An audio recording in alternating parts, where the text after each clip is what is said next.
And we will continue with the presentation from Latvia, which will be given by Anastasija Tiesnese. Caretaking the instability, value-based decision-making in contemporary exhibition practice. Anastasija is an art conservator at the Zuzeum Art Center at the Zuzeum's collection in Latvia. And she is specializing in easel painting and contemporary art conservation. And as I understand, now is actively involved in preservation and conservation of this private collection. Exactly, Please. yes. Hello once again. My name is Anastasija Tiesnese, and I work in Zuzeum Art Museum, specifically with Zuzeum's art collection, which consists of approximately 30,000 of artworks. And also I'm involved in the exhibition making process. So today I will speak about what it means to care for unstable, unconventional contemporary artworks in museum context, and how conservation becomes a shared and value-based practice rather than a purely technical one. The examples come from Zuzeum's recent exhibitions, where our approach places a conservator within the exhibition team from the very beginning. So why this topic matters? The Baltic region has a growing contemporary art scene, but many institutions still lack dedicated conservation staff. This means that conservation decisions are often made late, or artists and curators take on responsibilities they shouldn't have to. And some works experience avoidable damage or instability. At Zuzeum, we have experimented with a different model. The conservator participates in the full exhibition making process. This has allowed us to catch issues early, negotiate better decisions, and understand artworks not only as objects, but a system of values and relationships. It helps to briefly mention how contemporary conservation theory has shifted. Traditionally, conservation focused on stabilizing materials, respecting originality, or minimal intervention. But contemporary artworks often challenge these principles. They use, for example, fragile synthetics or kinetic systems, interactive or participatory elements, and materials not meant to last. So today conservation must balance three interconnected dimensions. First is material integrity or physical stability. Then functionality or performance, keeping the work active or behaving as intended. And meaning or conceptual value, protecting the artist's idea and the visitor's experience. These often contradict one another. So conservation becomes a negotiated, relational, and ethical practice. This theoretical shift is crucial for understanding the case studies I will discuss.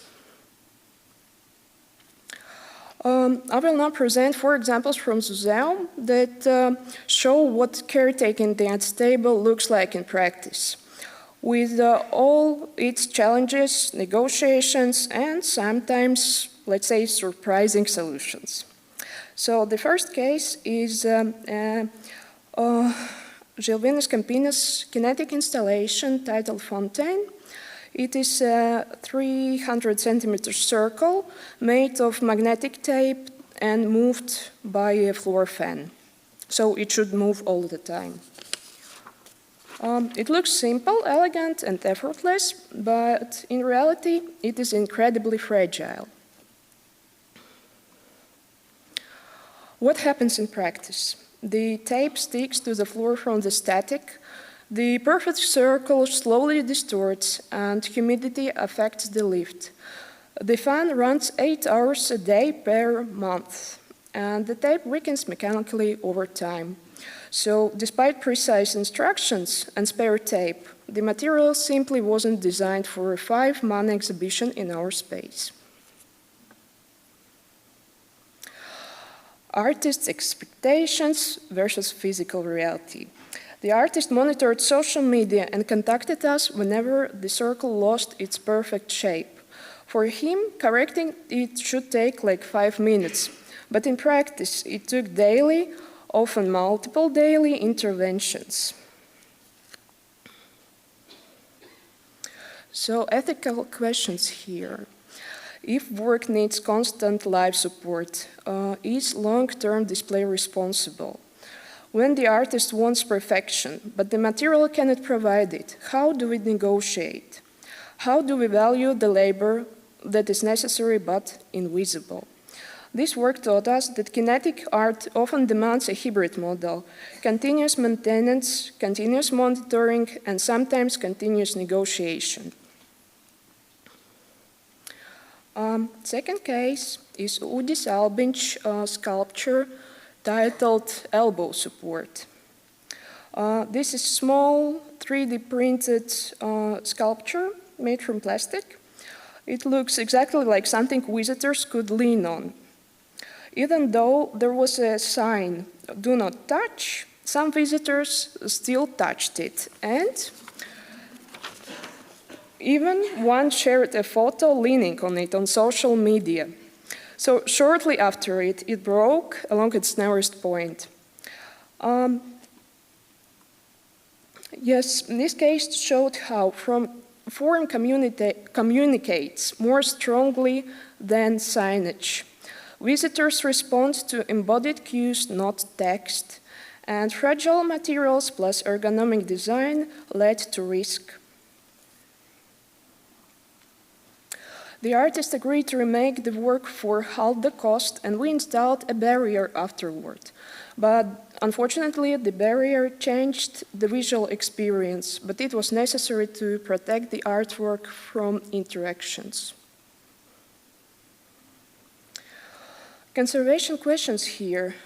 Should the sculpture have been installed higher or differently, or should the material choice PLA have been reconsidered?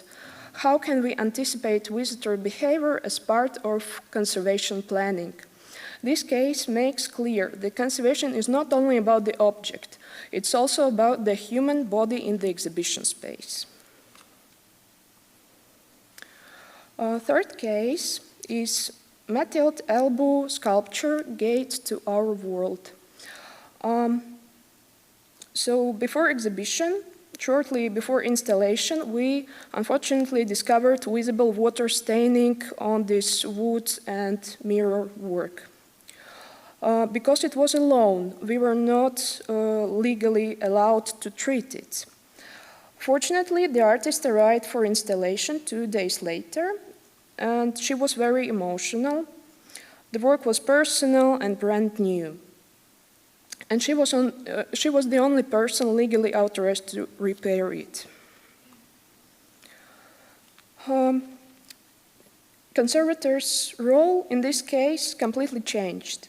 Instead of treating the object, me as a conservator, I assessed the damage together with the artist, advised on materials and methods, and tested options. Also, we bought all necessary supplies together, and I documented everything. The artist had never repaired her own work before, so technical guidance mattered. Why this case is important?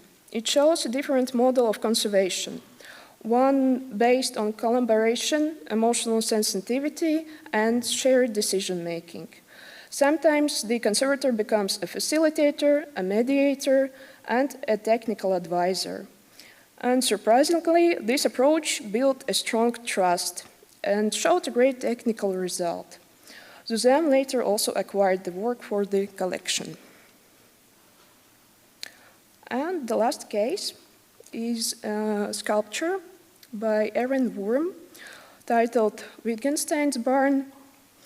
The work consists of a plastic sausage placed in a ceramic house sculpture. This work already arrived with an old transport damage that had been previously fixed by quick overpainting. Dirt fibers and gloss varnish were embedded in the paint, and the layer was unstable and would clearly worsen. Artist's assistant asked for another quick overpaint.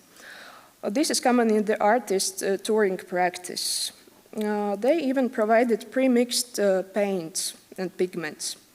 But the pre-mixed paint was already old and had separated. Also, the surface was too dirty and unstable. So overpainting would cause long-term problems. What we proposed? Instead, the proper cleaning, consolidation, and retouching with fresh paint. And after discussion, the artists approved this plan. The result was stable, clean, and professionally documented. So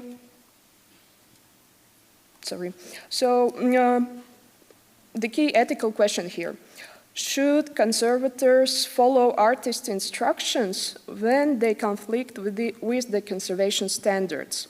Sometimes an artwork's usual repair practice is not ethically sound.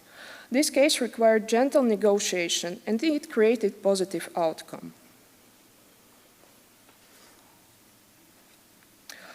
Final conclusions. Across all 4 cases, a few key messages emerge. Contemporary works are often inherently unstable. Artists' expectations may not match material realities. Visitors' behavior is an active force that must be anticipated. Interinstitutional rules can shape what is possible, and the conservator's role is now relational as much as technical. So, in summary, caring for contemporary art means caring for values, relationships, and meaning, not just materials. And especially in the Baltic region, integrating conservators into exhibition teams early in the process is essential for sustainable long-term care. Thank you very much.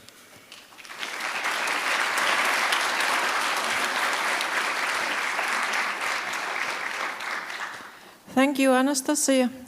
We have a lot of time. Yes. I hope there will be many questions. My question is, sometimes for art objects, objects of cultural heritage, which do not belong to this contemporary art, some research is necessary, some analysis or something like this.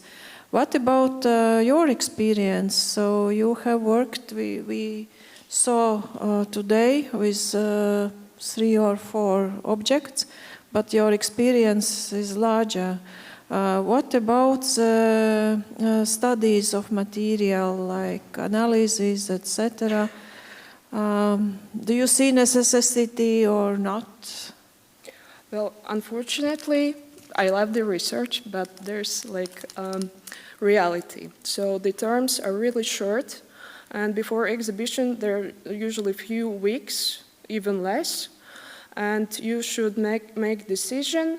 You should gain approval from all the institutions, from artists, from the owner of the artwork, and also you need to make a repair. But the good news are that never traveling objects, traveling artworks in a really bad condition. So normally it's like something small and quick, but still you need to document it properly. Okay, thank you. Any other questions from auditory? There is a question.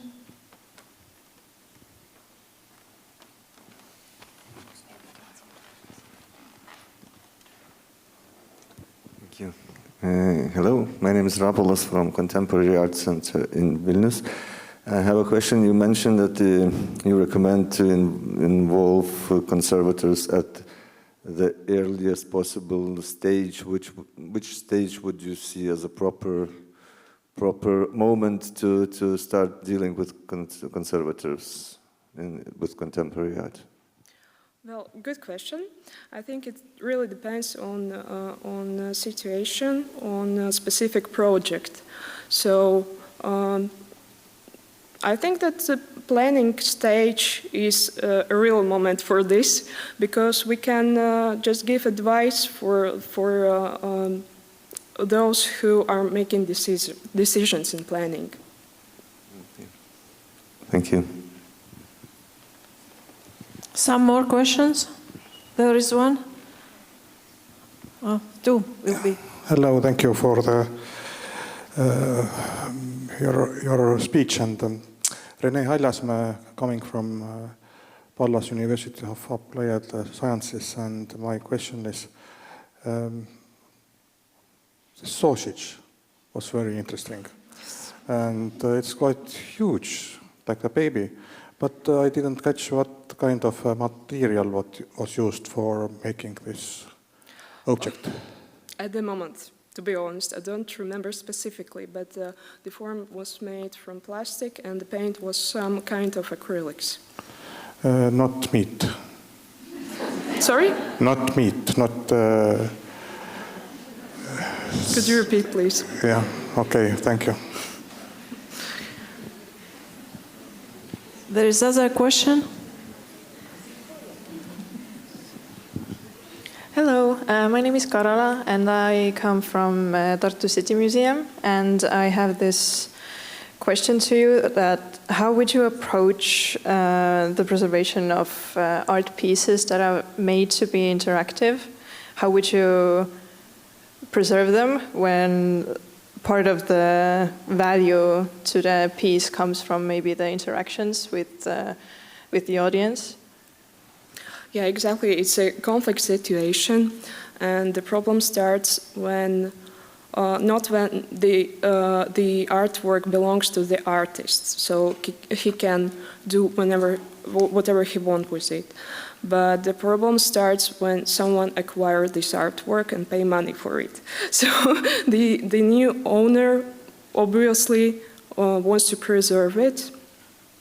So I think that the owner, conservator, and the artist should find like a way how to deal with it.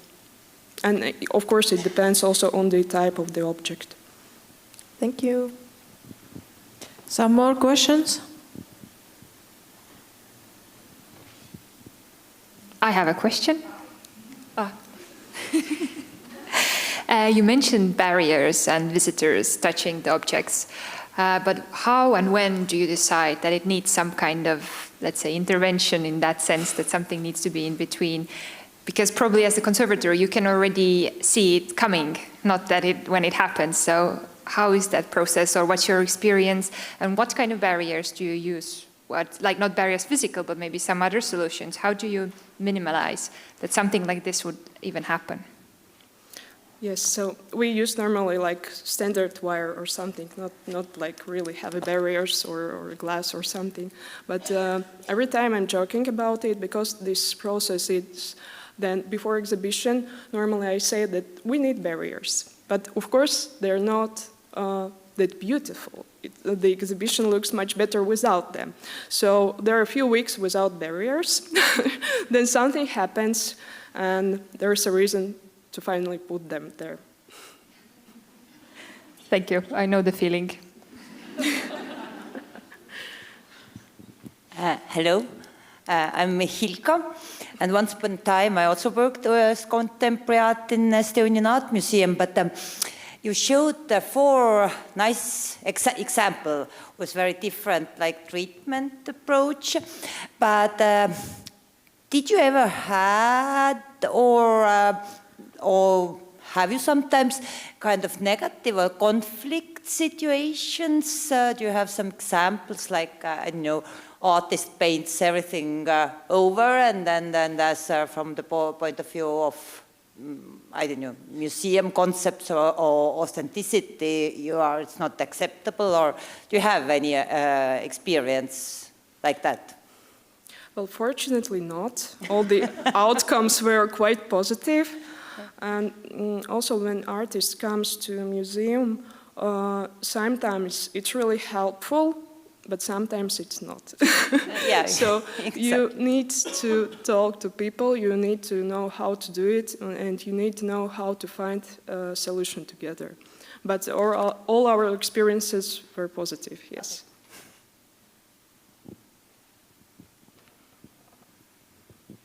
One more question. Is the life of conservator easier when the artist is not alive? I definitely think so. But no, it's a joke.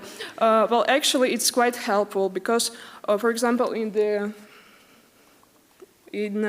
this case, I didn't have a permission to do anything with the object because it was alone. It belonged to another institution, and we had just few days to do something. So there was no time to make like full documentation for treatment proposal, etc. But fortunately, it was planned that our artist is coming here, and she was here, and we just did it together because she was authorized. So the artist was trusted more than a conservator? Yes, yes, exactly. There is some question.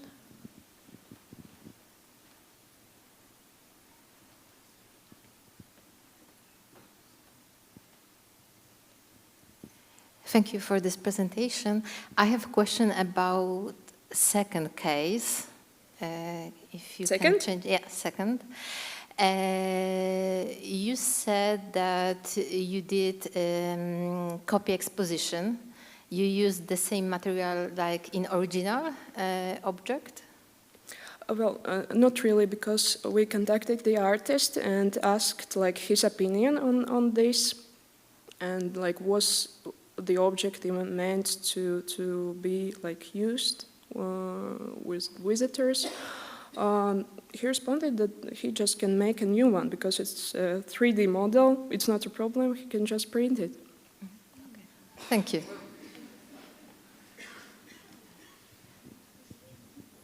Any more questions? I don't see from here. Okay, thank you, Anastasija. Thank you.